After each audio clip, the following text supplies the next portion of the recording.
We just saw Crimson Peak. On this show, I take my friends, we go see a movie, we review it in the car, and then we have a discussion. The review part is spoiler-free, so if you're on the fence or looking for a recommendation, you can watch this video to find out what we thought. And if you do want to see the spoiler version, if you've already seen the movie, look for the other video titled Crimson Peak, Movie Discussion with Spoilers. This is the new Guillermo del Toro movie.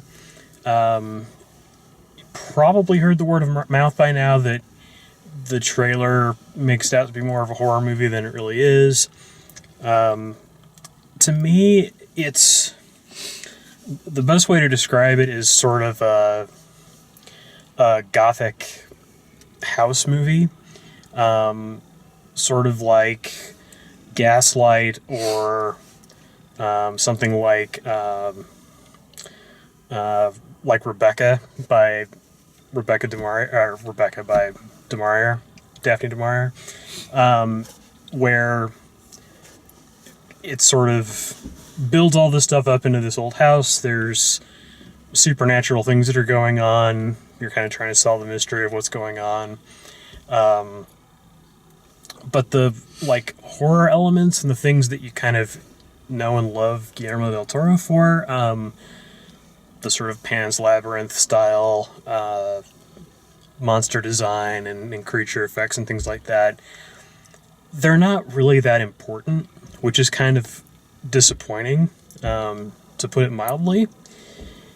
The story is fine, but it has a really monotonous, water-treading second act that you can walk away from and come back and miss nothing.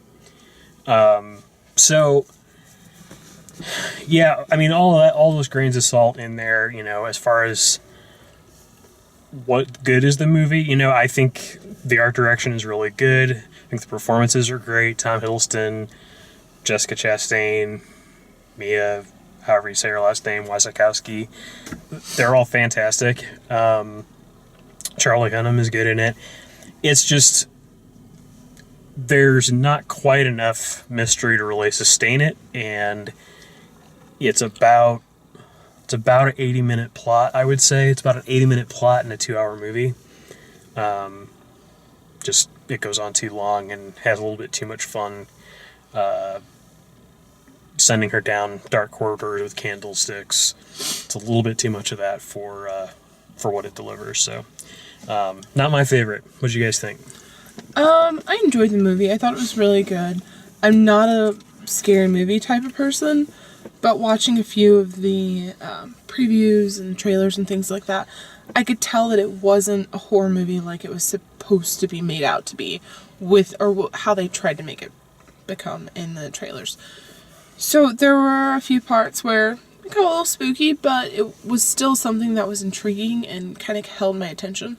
I feel like the movie kind of had, what was it? The Woman in Black 2, the one with... Mm-hmm. It kind of felt like that type of movie. Oh, yeah, absolutely. It was beautiful. The costumes, the sets, everything. Like, even when you're watching some of the parts and you're in a dark room, you can still see the movie, which I really enjoyed. It wasn't something I was like, okay, well, that should have been a little bit lighter so I can understand and see what she's looking at. A lot of the angles were really good. The story, even though you said it felt like it was too long for 2 hours, I didn't even realize it was a 2-hour movie. Mm-hmm. So it was a nice length. I mean, there were parts where it kind of drug along, but it was still like, it brought me back, personally. Mm-hmm. So I didn't feel the 2-hour time limit. I felt like it was a perfect length.